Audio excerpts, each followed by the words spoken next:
Welcome to Chitra சமையல். பொங்கலோ பொங்கல், பொங்கலோ பொங்கல்.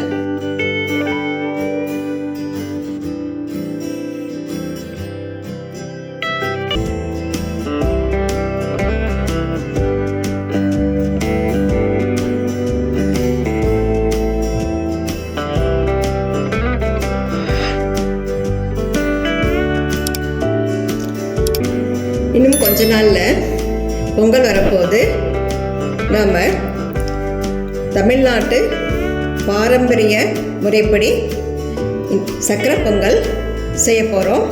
வாங்க, இதுக்கு தேவையான பொருளை நம்ம பார்க்கலாம். இது 200 கிராம் டம்ளர். இதில் ஒரு டம்ளர் பொன்னி பச்சரிசி எடுத்துக்கிறோம். 100 கிராம் பாசிப்பருப்பு, 400 கிராம் மண்டை வெல்லம், 100 ml பால், 2 டேபிள் ஸ்பூன் கடலைப்பருப்பு ஊற வச்சிருக்கிறோம். முந்திரி திராட்சை ஒரு 25 கிராம், ஏலக்காய் 2, சர்க்கரை போட்டு மிக்சியில் நைஸாக பொடி பண்ணி வச்சுருக்குறோம். ஒரு கைப்பிடி அளவு தேங்காய் சின்ன சின்ன பீஸாக நம்ம கட் பண்ணி வச்சுருக்குறோம். இப்போ நம்ம இந்த அரிசியை ஒரு பாத்திரத்தில் போட்டு ஒரு முறை கழுவிட்டு இன்னொரு முறை தண்ணி ஊற்றி வைக்கலாம். அதுக்கப்புறம் பாசிப்பருப்பு ஒரு மிதமான சூட்டில் வடச்சட்டியில் வறுத்து கழுவிட்டு இந்த அரிசியோடு நம்ம ஒரு 20 நிமிஷம் ஊற வைக்கலாம். வாங்க, பாசிப்பருப்பு நம்ம வறுக்க ஆரம்பிக்கலாம். கேஸ் ஆன் பண்ணிவிட்டு ஒரு வடைச்சட்டி நம்ம வச்சுக்கிறோம். வடைச்சட்டி சூடேறட்டும்.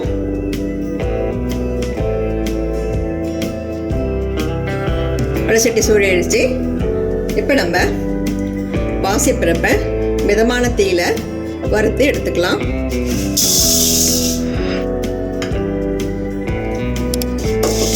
கேஸை சிம்மில் வச்சுக்கிட்டு கொஞ்சம் லைட்டாக வறுத்தா போதும், கறியிடக்கூடாது.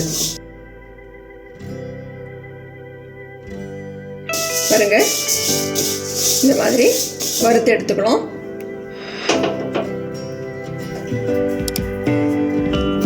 அரிசி ஒரு பாத்திரத்தில் போட்டிருக்கோம், கழுவி எடுத்துக்கலாம். அதுக்கப்புறம் இந்த பாசிப்பருப்பும் கழுவி இந்த அரிசியோடு போட்டு ஒரு 20 நிமிஷம் நம்ம ஊற வைக்கலாம். அரிசி பருப்பும் 20 நிமிஷம் ஊற வச்சுட்டோம். இப்போ நம்ம பொங்கல் செய்ய ஆரம்பிக்கலாம். பாருங்கள், சூப்பராக பொங்கல் பானை நான் ரெடி பண்ணி வச்சுருக்கேன்.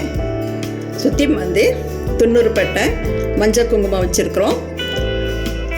பூ கட்டி அதில் மஞ்சளும் தொங்க வச்சுருக்குறோம். இப்போ நம்ம கேஸ் ஆன் பண்ணிக்கலாம். சக்கரை பொங்கல் செய்ய ஆரம்பிக்கலாம். இப்போ காய்ச்சாத 100 ml பால் வச்சுருக்குறோம்ல, அது ஃபஸ்ட்டு நம்ம ஊற்றிக்கலாம்.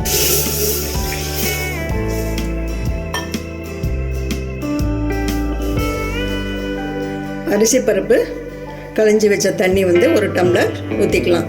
ஏன் இது ஊற்றிக்கிறோம்னா அப்போ தான் பொங்கல் பொங்கி வரும். அதுக்கோசம் தான் நம்ம அரிசி பருப்பு களைஞ்ச தண்ணியை ஒரு டம்ளர் இருக்குது, அதை நம்ம இப்போ ஊற்றிக்கலாம்.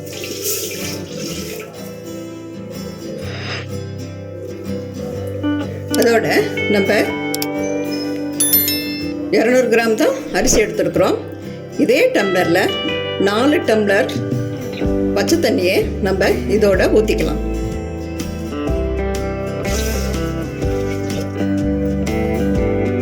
மொத்தம் 4.5 டம்ளர் ஆயிடுச்சு தண்ணி. இந்த 4 டம்ளர் அரிசி பருப்பு களைஞ்ச தண்ணி 1 டம்ளர், பால் 1/2 டம்ளர்.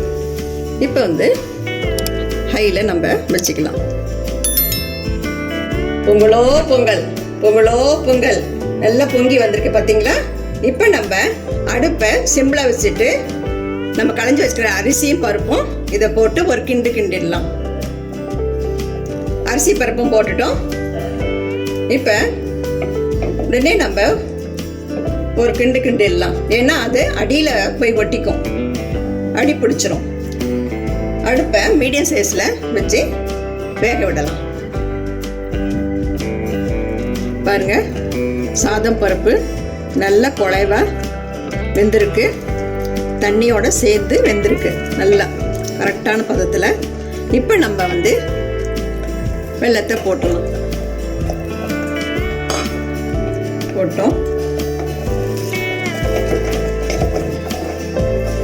ஒரு கிளறிடலாம்.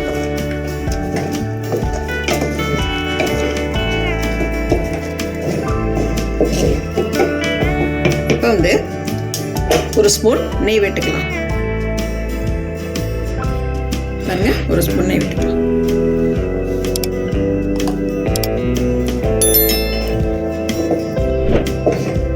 எல்லாம் நல்லா கரைஞ்சி சாதத்தோட சேர்ந்து வரட்டும்.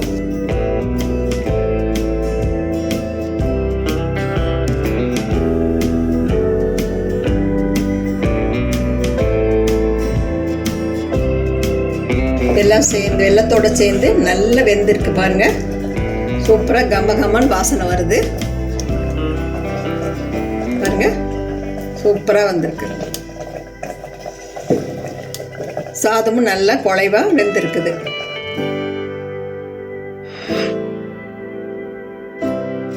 நல்லா வெந்திருக்கு. இதை பக்கத்தில் வச்சுக்கலாம். அடுப்பில் ஒரு வடைச்சட்டி வச்சுக்கலாம். நெய் விட்டுக்கிறேன். நெய் சேர்க்க இன்னும் சக்கரை பொங்கல் ரொம்ப டேஸ்டாக இருக்கும்.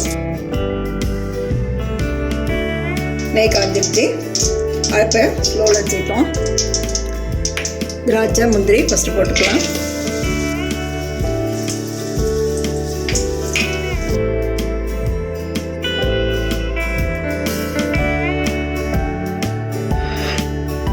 தேங்காய் பல்லாக கட் பண்ணி வச்சுருக்கலாம், அதை போட்டுக்கலாம்.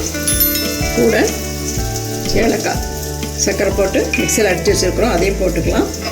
முந்திரி திராட்சை தேங்காயெல்லாம் நல்லா வறுப்பட்டுடுச்சு.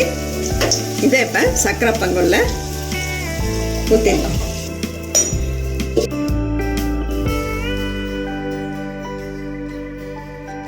ஊற்றிட்டு பாருங்க, ஒரு வாட்டி கிளறிடலாம். கம்மன்னு சூப்பராக சர்க்கரை பொங்கல் ரெடி ஆயிடுச்சு. இதை நம்ம ஒரு பவுலில் மாற்றிக்கலாம். சர்க்கரை பொங்கல் நம்ம ஒரு பவுலில் மாற்றிக்கிட்டோம். இப்போ நம்ம டேஸ்ட் பண்ணி பார்க்கலாம். ரொம்ப சூப்பராக இருக்குது, இனிப்பும் சரியாக இருக்குது. நீங்களும் இதே அளவோட உங்கள் வீட்டில் செஞ்சு பாருங்கள், பொங்கலை சிறப்பாக கொண்டாடுங்க. இந்த வீடியோ உங்களுக்கு பிடிச்சிருந்தா சித்ரா சமையலுக்கு லைக் பண்ணுங்கள், கமெண்ட்ஸ் பண்ணுங்கள், சப்ஸ்கிரைப் பண்ணுங்கள். உணவே மருந்து.